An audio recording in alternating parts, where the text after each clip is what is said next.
Hello and welcome back. Today we're going to be doing a watercolor balloon card. We're going to do a bunch of balloons, and today I'm using the Artist Loft paints from Michaels and also Prima Pastel Dreams paint as well. And basically we are just going to do a bunch of balloons. And starting out we have the yellow and the red, and try to get your placement here in the beginning, because this is going to help you as far as placing the balloons. So you want to start out with your center one, two side ones, and then you're going to do a bottom one next underneath those in the center.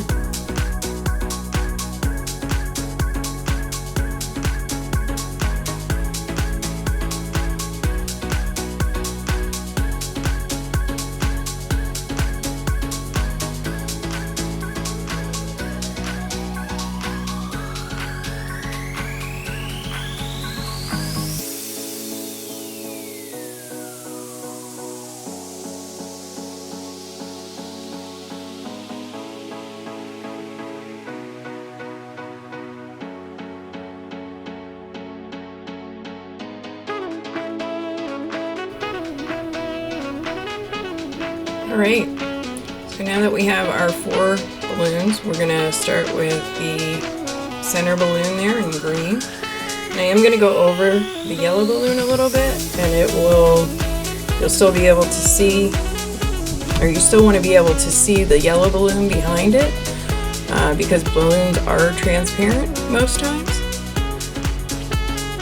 And then you can see I'm just filling in here, and you just kind of want to imagine where those lines would be through the other balloons, but you want to leave a little white gap in between, just so that because you don't want the balloons to blend together or burst out into one another, because balloons don't normally do that. Also, I let the 4 original balloons dry before I started the middle balloon or the blue balloon next to the green one. That will help you to not accidentally get the paint to go into the other balloon. So make sure you let that dry. If you have a hair dryer, you can dry it, or just let it sit and dry, one or the other.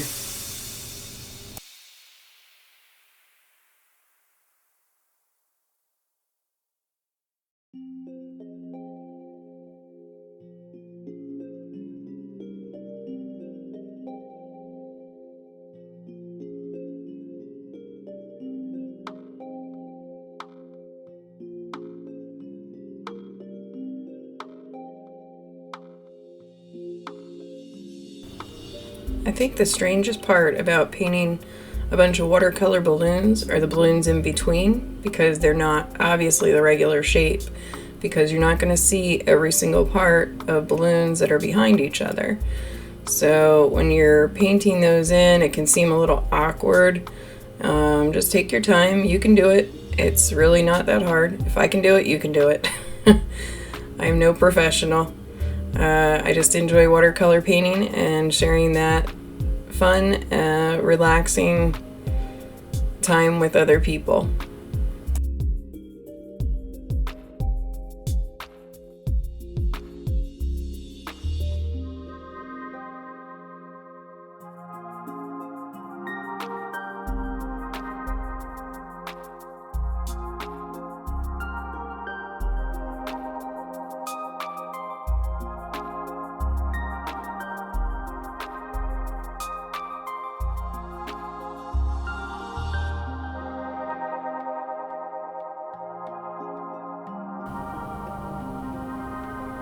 And I don't know if you noticed, but on the bottom of the balloons that you can see, you want to add a little bump at the bottom where that balloon is tied shut.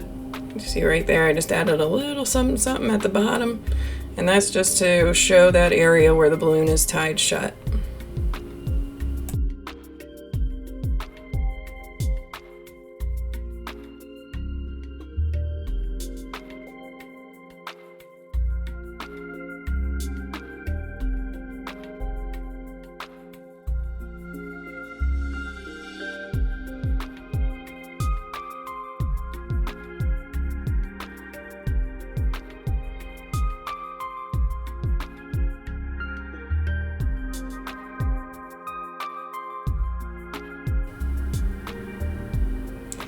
And you can add as many balloons or as few balloons as you like. It's totally your choice. It is always good to start out with those 4 just to give you the shape for your bunch of balloons. But yeah, you can add as many balloons as you like to this. You could fill up the entire paper if you wanted to with balloons behind there. You'll see I'm leaving a little area around them, which is not necessary, is my point.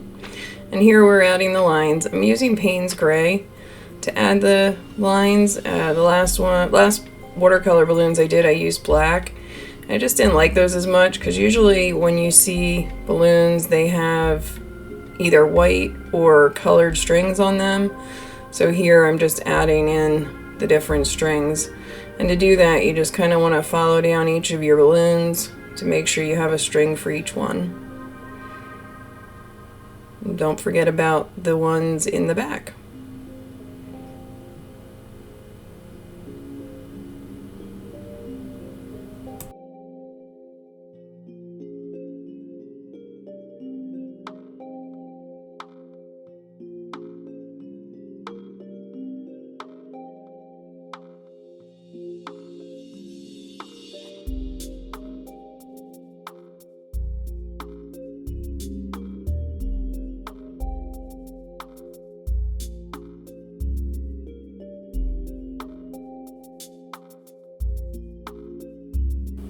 So we're going to cut out just a piece of scrap paper to cover up the balloons.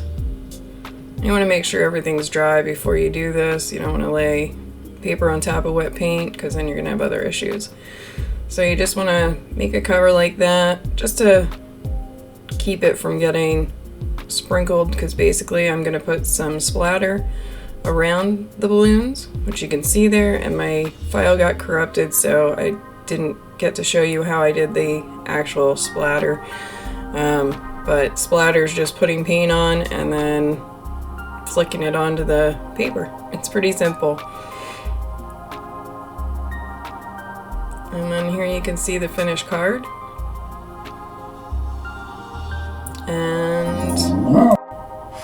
And that was my big baby making noise because the neighbors are outside.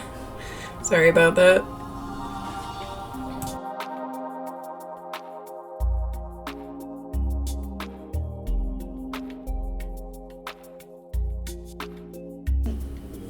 Alright, so for the inside of the card, I went on Microsoft Word and just printed out what I wanted to write on the inside of the card. And then as you can see, I'm lining it up and taping it all down, and I'm just going to use some carbon paper, and I'm going to transfer that onto the inside of the card.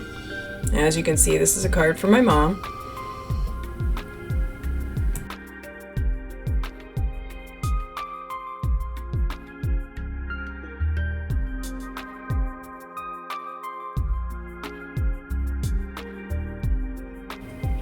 So once you have it all lined up and you put the carbon paper in and transfer it over, after that you just want to take a black marker or a colored marker, whatever you like, and you can trace over that with the marker, and then it makes it really easy. And there's the finished card.